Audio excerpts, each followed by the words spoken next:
Hey everyone, it's triplemangothreat, and today we're going over the most affordable card draw under $1. And if you're looking for the best card draw in Commander, check out my other video where there isn't a budget restriction, and that will be available in the description below as well as the other videos I mention. Let's jump right into it with Mesa Enchantress. Whenever you cast an enchantment, you draw a card. This is really powerful in white because card draw doesn't really exist. If you play an enchantment deck and white is in there, put this card in the deck. You'll most likely see green and white enchantment decks, and it's a really great color combo to have for enchantments. The commander is usually Karametra, God of Harvest. You can expect to see cards in the deck like Mesa Enchantress, Satyr Enchanter, and Eidolon of Blossoms. These are all great ways to draw cards, and it's just from doing what your deck is already wanting. More ways to get enchantments from our deck. Next up is Thought Reflection. It costs 7 mana, but if we would draw a card, we draw 2 instead. Now, 7 mana is steep, I know, but it's likely it's late game when we're playing this card, and we'll definitely need more card draw. We always need more card draw. The cards in our hand change what we'll do. When we have more information, we act and play differently. My motto is, more card draw the better. I honestly think the most powerful thing in Magic to do is draw cards. We get more options, and our opponents can only assume we have a counterspell. So with this card, I recommend a way to keep all the cards you'll be getting, and that is with Graceful Adept. She costs 3 mana and she is a creature, but she gives us no max hand size. Now this is a total budget option compared to Thought Vessel, which is a mana rock and it costs $9. Graceful Adept is 70 cents, and yes, it's more likely to be removed with a board wipe, but we can use it as a blocker if need be. It's just a better budget option, and it works great with Thought Reflection. Next up is Ugin's Insight. It costs 5 mana. We scry X, where X is the highest CMC permanent that we control, and we draw 3 cards. Even if it's a 3 CMC permanent we control, we scry 3, then draw 3 for 5 mana. That's insane, and imagine if we have this with a higher CMC. The value is insane, especially for less than $1. I can see this being played in a Joda deck or Reaper King. We're naturally playing higher CMC cards with Joda with his discount that lets us pay 1 of each mana. And Reaper King, he himself is 10 mana. For 5 mana we could scry 10 and draw 3 with Reaper King, and I'll just leave that there. Loyal Drake for 3 mana is a 2/2 with flying. If we control our commander at the beginning of combat, we get to draw a card. This may not seem powerful, but it's an extra card for controlling our commander, which makes total sense. Most decks are built around the commander, so why not draw an extra card off of having our commander on the battlefield? That one card could make a difference later when it's our opponent's turn, or it could be the land that we're needing to play to get our land drop that turn. This card is underrated in my opinion, so if you like to draw cards, pick this one up. Tezzeret's Gambit costs 4 mana, and it's a sorcery that lets us draw 2 and we proliferate. Well, in the mana cost, there is a Phyrexian blue mana, which means we could pay 2 life and 3 mana rather than 4 mana.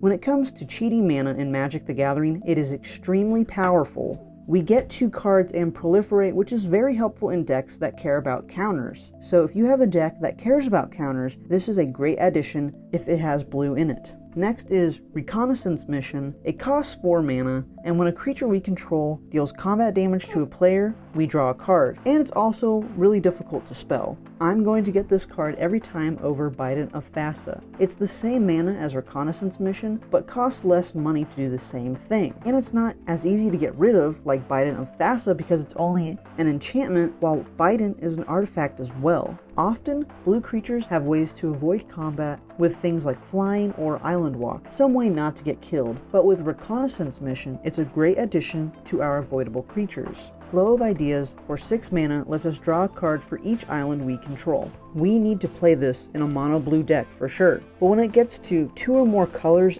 I wouldn't put this in the deck. You could, but you're not going to get your sweet payoffs like 6 mana for 6 cards. It's going to be more like 6 mana for 3 cards, and I know that is not what we're wanting. We could be paying less to draw 3 cards with Concentrate. Just play Flow of Ideas in a mono blue deck and thank me later. Kumena's Awakening costs 4 and lets each player draw a card at our upkeep. If we control 10 or more permanents, we are the only ones drawing cards at our upkeep. We only need to get 10 permanents 1 time throughout the game, and then we get the City's Blessing. This is another great option to get ahead of our opponents, and it only costs 4 mana, and it's less than $1. For the same thing in black, it's Phyrexian Arena. Now hear me out, it is a black spell, but it costs $10. It does have a CMC of 3, but it does the same thing as Kumena's Awakening, and we don't lose a life. We only need 10 permanents to be the one benefiting from it. Again, if you play blue, play this card. Verity Circle, it costs 3 mana, but if our opponents tap their creatures and they're not attacking, we draw cards. It also has this way to tap a creature without flying for 5 mana, but I don't think I've ever used it. When our opponents use their mana dorks like Llanowar Elves, we can expect to draw cards. Does this go in every blue deck? I don't think so. It really depends on our play group. If our opponents play a lot of creatures that tap besides attacking, I think we need to include this in more of our decks that have blue in them. Card draw is super important, and imagine what our opponents are thinking. They may tap Llanowar Elves for a green mana, but we get to draw a card. We definitely benefit more from them getting mana. So play this card if your opponents are tapping their creatures besides combat. Wavebreak Hippocamp costs 3 mana, but whenever we cast our first spell and it's on our opponent's turn, we draw a card. There's not much more for me to say besides, if we have creatures with flash or we're playing a lot of instants, this is a must include for the deck. Tamiyo's Epiphany is the same as 4C, and I love this card so much. I will gladly pay 4 mana to scry 4, then draw 2. It's amazing because with scrying, we can look through the top 4 cards of our library and choose if we want to draw them. This is way better than cards like Concentrate. We pay 4 to draw 3, but with Tamiyo's Epiphany, it just surpasses literally everything Concentrate does. It has 1 less blue in the CMC, and I think scrying 4 rather than 1 more card in my hand is just busted. On to black, we have Obnixilis Reignited. For 5 mana, this is a great planeswalker to have in black. We can use his +1 ability to draw a card, lose a life. We can do his -3 to destroy some pesky creature our opponent would have, like their commander, or even if we get to his ultimate, we can make a player lose life when a player draws a card. And if that goes around the board even just 1 time, they lose 8 life. This is a great card to have in any deck that plays black. Next, I'm going to talk about 3 cards that are pretty similar with each other. It's Grim Haruspex, Species Specialist, and Spark Reaper. The way that they're similar is when a creature dies, we draw cards. These are all great in sacrifice decks, where we really benefit from our creatures dying. A popular commander that would benefit from this is Marin, and she gets to bring a creature from the graveyard back to the battlefield if you have enough experience counters. And these cards really excel in Aristocrat decks as well. You can check out the budget deck I made with the Aristocrats theme in the description below. Last for black is Funeral Rites. We pay 3 mana to draw 2, lose 2, and we mill 2 cards. This is a great card for any deck that cares about cards in your graveyard. Muldrotha is a great example. She cares about permanents, and the likelihood you mill a permanent is very likely in the deck. Your graveyard is like a second hand to you. Moving on to red, we have Chandra Flamecaller. I really want to focus on her 0 ability. She does cost 6 mana, but we can do this every turn if our opponent doesn't get rid of her. Her 0 ability lets us discard our hand and we draw that many +1. Red, like the color white, is the worst when it comes to card draw, so this can be a great way to help fix that. Red really focuses on exiling cards, and we can play them that turn or the next. It can be seen as card draw, but if we don't have the mana to cast that spell, or we already played a land for turn, we are out of luck. Moving on to green, let's talk about Drum Hunter.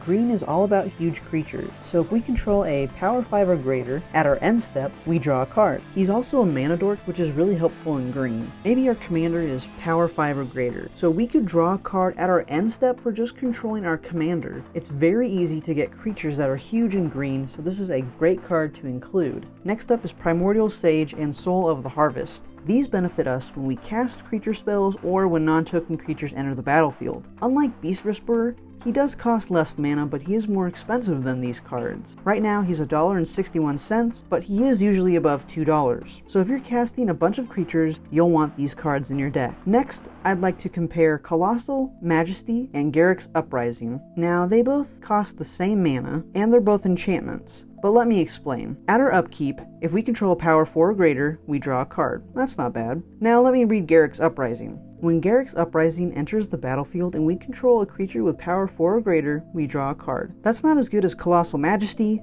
but wait, there's more. Creatures we control have trample, but wait, there's more. Whenever a creature with power 4 or greater enters the battlefield under our control, we draw a card. These are literally the same CMC, and Garruk's Uprising is just the way to go. The last card we have is Song of Creation. We can play an additional land on each of our turns, Whenever we cast a spell, we draw 2 cards, but at our end step, we discard our hand. The first 2 sentences of this card is great, but the last part probably has you going, there is no way I'm playing this card if it has me get rid of my hand. If we can win, I think this card is the way to go. We will definitely need a lot of mana to work with this card, but it's just insane to have. A deck this works really well in is PAKO and Haldan. They're partner commanders, but in short, you can play your opponent's non-creature spells in exile, so you don't need a hand to make this card be awesome. You can check out my budget and non-budget deck tech in the description below. Thank you guys so much for watching. I really appreciate all the comments and the feedback from all my videos. If you want to see more videos like this, leave a like. I appreciate all the support you guys give this channel. We are currently at 288 subscribers, and I can't wait to have more of you join us. Thank you. Hey, you made it to the end of the video. If you like this video, you can leave a thumbs up. If you think I missed a card or you want to make a suggestion for the next deck tech, comment below. If you want to see more of this mango content, you can subscribe to see when I post a new video. Thank you so much for your continued support. I'll see you in the next one. Peace.